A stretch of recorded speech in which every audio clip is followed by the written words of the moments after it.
What is going on, all you Pokemon collecting maniacs out there? This is Ryan, the Pika Pika Papa, and we're continuing our journey down how the top 20 singles cards from some of these amazing eras in the Pokemon collecting space have moved month over month. So Monday, we did our video on how Sword and Shield's top 20 singles cards and booster boxes have moved. Then on Wednesday, we talked about a bunch of cards from Sword and Shield that we think still represent a great buying opportunity. And today, we're going to continue that journey with the deep dive into Scarlet and Violet and how those cards have moved month over month. Now, if you're unfamiliar with this channel and what we do, around the 15th of every single month, I aggregate the value of the top 20 singles cards from every set that has a booster box in the Sword and Shield era, the Sun and Moon era, in the XY era, right? And think about that. There's 12 booster boxes in every single one of those generations. So the top 20 cards from each of those generations, that's 240 cards. When we aggregate that value and we measure how those prices move month over month, that gives us a beautiful picture of how the market's moving at a higher level. And we've been doing that for over 2 years. So it's been really, really fun to go on that journey. And I also do it for booster boxes and elite trainer boxes and PC ETBs and all of that as well. But we really focus on the singles cards and the booster boxes. Then with the launch of Scarlet and Violet, I do the exact same exercise, except I do it for every set. I include specialty sets in Scarlet and Violet, and I'm doing the same thing. I'm doing everything that comes out for the Mega Series. So today, we're going to look at Scarlet and Violet. But the biggest takeaway for me, and this is absolutely fascinating, is how Scarlet and Violet and Sword and Shield, in terms of overall market movement, have really been moving in lockstep, really since the beginning of 2025. And for me, that's incredibly impactful because the Scarlet and Violet data is so new. It's really hard to get a read on it. But as I said, we have been doing Sword and Shield for over 2 years now. So if we can actually come to the conclusion, which at least over the last 7 months has held true, if we can come to the conclusion that Scarlet and Violet is somewhat following what Sword and Shield is doing or has done, that is a very powerful correlation to make. It's never going to move one for one. We have to understand, like, that's just not how things work. And just because data has followed a certain pattern in the past does not mean that it will follow the same in the future. It can absolutely break your heart at times, but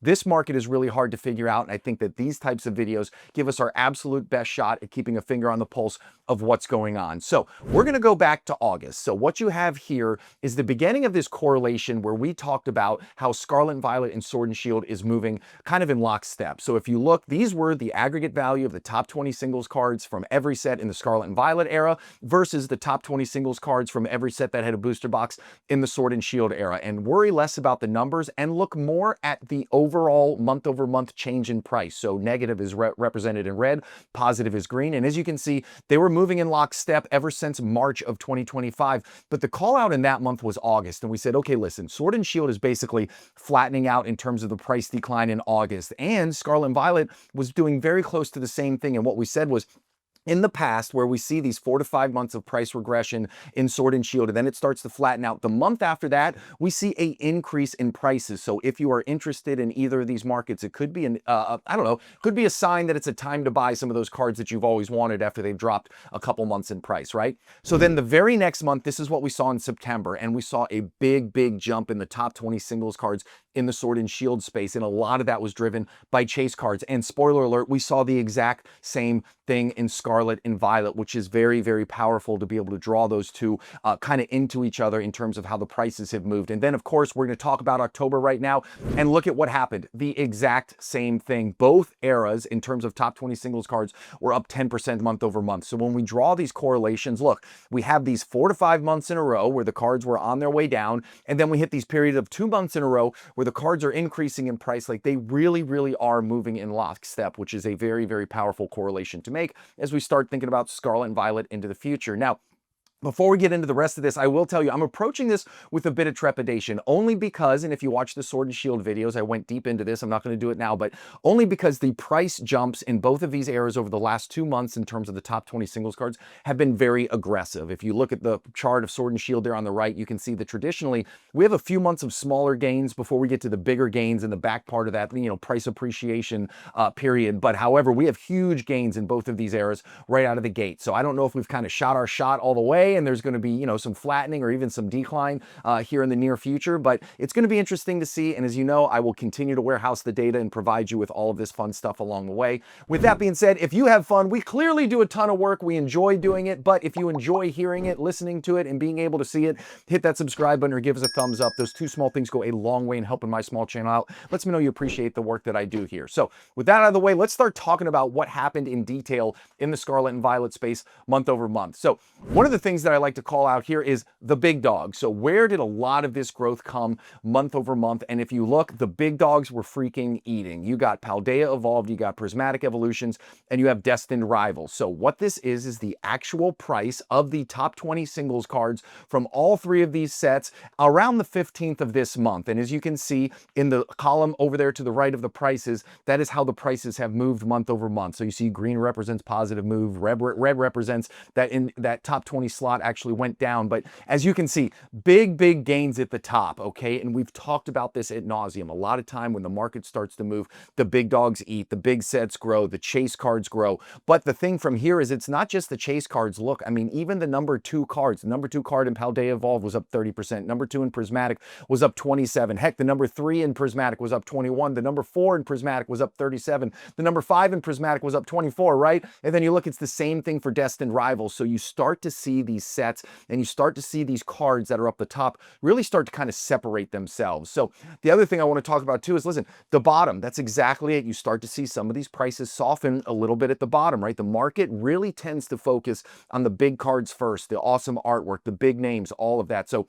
it's not surprising to see this, but in time, we start to see these bottom cards catch up. Sometimes they're like lagging just a couple months. So if there's cards below the line there that you're into, still could be a really cool opportunity to pick them up. And then look, I mean, all three of these were up almost 20% month over month. Prismatic Evolutions was only up 19%, but Destined Rivals, that aggregate value of the top 20 singles was up 21%. Paldea Evolved was up 21% too. And this is really cool for me because Prismatic Evolutions and Paldea Evolved, I have not been shy about it. Those are two of my absolute favorite sets from the Scarlet and Violet era, and I think they have a very bright future. And Destined Rivals is clearly going to be the regular series set from the Scarlet and Violet era with the chase card up at $500. So next thing we're gonna do is we're gonna look at some of these cards and how they've moved. And since we started this video off looking at August, we're gonna start off by looking at the exact graphs that we used in this exact video series back in August. Again, that's the beautiful thing about this channel, because I do a PowerPoint presentation for every video that I do for you. I have the ability to go back and use actual slides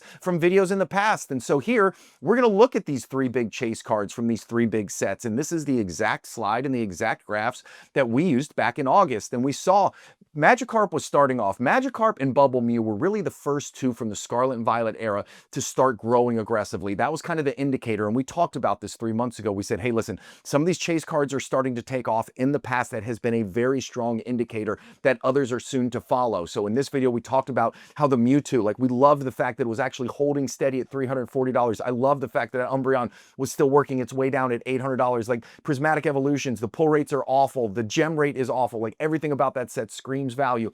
And then the next month, this is what we saw. We started to see those prices climb. Magikarp continued to be strong. We saw the Mewtwo starting to grow. We saw the Umbreon actually starting to grow. Like, we saw significant price growth. And then up to this month, look at how the prices have changed. That Mewtwo is up at $570 now. I just pulled that graph today, but $577. Now, the thing that I'm taking away from this, and I want you to notice because it's going to be a trend throughout the rest of the video, is look at how the Magikarp is starting to level off a little bit at $382. Look at how the Umbreon right there, you know, starting to level off a little bit at $1,000. Remember what I said, traditionally, we see kind of a slow build into these big top 20 singles cards growth month. This cycle, we didn't see that. We just went into mega hyper growth mode right out of that negative period of price declining. So I don't know what to expect, but keep an eye on that Magikarp graph because you're going to see more like that throughout the course of this video, which could give us an indication of what to expect. So the next thing we talk about here, some of my favorite sets, Surging Sparks, Twilight Masquerade, Paldean Fates, Pokemon 151, right? And look at this. Pokemon 151 actually saw some softness at the top. I can't get a read on 151. Like, I continue to talk about cards being under $100. There's only one card north of $100 in that set. And to me, that's absolutely crazy. Now, the pull rates were really, really favorable, and there's still a lot of 151 out there in the wild. So who knows? Maybe once all of that starts to clear, we'll see some of these prices. But I still think 151 is one of the best sets to get your hands on. I'm not worried about that Charizard softening a little bit. It saw a really aggressive price jump. So I'm glad to see that soften. Same thing with the Bubble Mew. The Bubble Mew just got irrationally high, irrationally fast. And so the fact that that's down 4% month over month, totally cool with that. I think that's a good thing. I'm actually happy to see the market have the sense to see that price come down just a little bit. But then the other thing I want to talk about here is Surging Sparks. I mean, that is a big gain month over month. The aggregate value of those top 20 singles cards in Surging Sparks is up 11% month over month. And you know that Pikachu at the very top, I've been a huge, huge fan of it. And anytime it was under $300, I was like, man, I think this is an awesome opportunity. And we're seeing that. Again, same thing that we've seen in some of these other sets. A lot of the strength, at least for now, in Surging Sparks is coming from kind of the top half of this top 20. So very interested to see that. Same thing, Twilight Masquerade, right? Like, we had seen that Greninja really get beat up there for a period of 3 or 4 months, and now up 10% month over month, and a lot of big gains again, really in those top 10 cards in Twilight Masquerade. So you see the same thing. Listen, we talked about the 2 cards in 151 being down, but I do love the fact that all of the other cards are starting to creep up, right? The cheapest card in those top 20 on the 15th of the month when I pulled this was at $16. That is a fantastic baseline. That tells me that there's a lot of interest in those cards, even though some of the big chase ones have been coming down. So really, really cool takeaways there on 151. Now, as always, we're gonna do the same thing. Here are the 4 cards we've been talking about for months and months here, and these are the graphs from August, okay? So there's that Pikachu, man, it was at $262, forming that support line. I was in love with it under 300. I was certainly in love with it with 262. The Charizard from Paldean Fates, right? We talked about that card too. The Bubble Mew was going to pull it up. Like, the Bubble Mew was getting all the love, but that Charizard, fantastic artwork, one of the biggest names in the hobby. Like, you can't tell me that card wasn't going to jump up in value. Same thing, look at that. The Charizard from 151 3 months ago was at $200. Gosh, what a time to be alive, right? And you can see it was just starting to make that curve. And we talked about how the Greninja was really depressed again a couple months ago at $274. Almost all of these cards are up $100 versus where they were 3 short months ago. And remember, that was when we saw that the market was starting to flatten out. And that was when we said, hey, listen, some of these cards are probably going to pop off. We've seen it in the data in the past. And then here's what we saw last month. Big jumps across the board, right? That Charizard was up $100. The Greninja was up over $50. The Pikachu was up $20. And obviously the Charizard from 151 was up almost $100 and well. And this is what we're seeing from last month to this month. And these are the graphs I want you to take a look at. These are what I really want you to focus on. Remember the Magikarp that we just looked at. Look at how these big chase cards are starting to flatten out. I mean, both Charizards are actually down just a little bit. So these prices are starting to flatten. We might have seen all of the big price jump in the first couple months. We haven't seen that happen in the past. So I'm very, very excited to see what happens with some of these. Are we going to start to find support lines early on? Are they going to continue to drive? Are they going to drop down just a little bit? Is the market getting a little bit burnt out on these really high prices and these really crazy price swings? Like, it is going to be fascinating over the next 60 days to see what happens. But I really want everybody to pay attention to that. These prices have jumped significantly over the last 60 days, and now they appear to be holding with where they're at right now. Next thing that we're going to look at right here, and these are the final sets. I didn't want to do all of them, but I thought it'd be really cool to include these as well. And obviously, not every set in the Scarlet and Violet era is worthy of talking about. We don't have Shrouded Fables. We don't have Scarlet and Violet base set. Not that they're not great sets, but I don't want to do that much content on them because they're not as impactful to me. So when we talk about Obsidian Flames here, the big chase card, that Charizard card, obviously came down significantly, but we talked about how it irrationally jumped up to like $125. Again, another card I am happy to see come down 20%. It just means that the market is sane and the market understands that it got too hot too fast. So happy to see it come down. But I'm even more happy to see all of the other cards, the other 19 cards in Obsidian Flames are up month over month, which is very, very good. It bodes well for a booster box that's going for over $330 at this point. So really cool to see that. Remember, Obsidian Flames had terrible gem rates. Pull rates weren't that bad, but gem rates were really bad. So if you have artwork of these cards that you really like, or some of the bigger name Pokemon in there, they're going to be very hard to find in PSA 10 holders.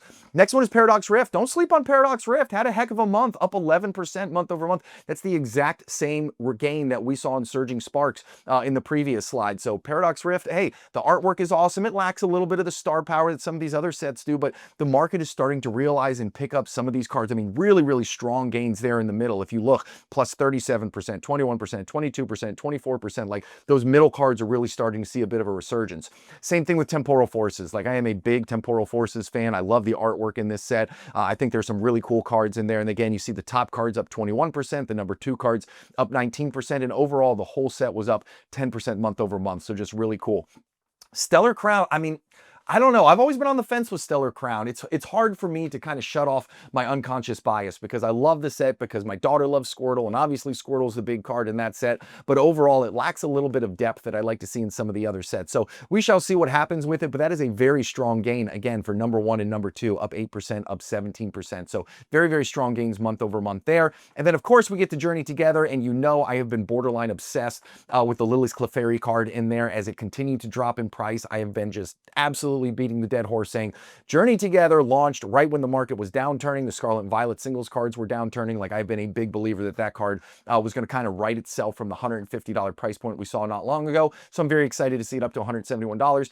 And these are the cards. Again, these are the ones we were tracking back in August. So really, really cool. Again, you can see that Lily card was down to $135, down 16% over the last 3 months at that point. That Charizard was chilling at $63. And then the Squirtle was sitting there at $51. And then last month, just like all of the other ones, we saw some really aggressive price increases. The Charizard had jumped all the way up to $117. And here on this channel, I was like, that does not make sense. Approach it with some trepidation. It had already started to work its way back down. The Lily was up to $148. That card is an absolute stunner. I love it. And then the Squirtle was all the way up to $75. And then here's where we are this month. Squirtle's up to $82. Thank goodness the Charizard's working its way back down to $90. It looks like it's trying to find a bit of a home at the $90 price point, which I think is okay. That's a fair price. It's a beautiful card. It's a hard pull or a hard gem rate. Like, I get that. $90 is fine.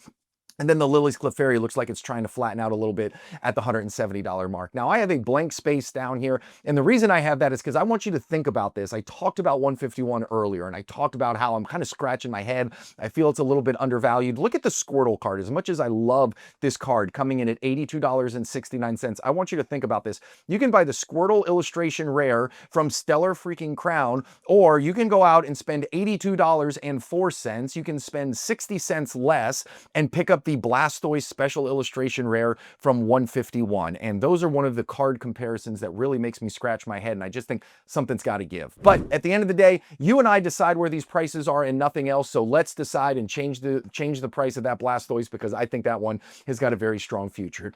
Now, if you made it to the end of the video, if you enjoyed the content, if you had fun, hit that subscribe button or give us a thumbs up. I can't tell you how much I appreciate it when you do that. And most importantly, have an epic rest of your day. All right, everybody, I'll talk to you soon. See you. Bye.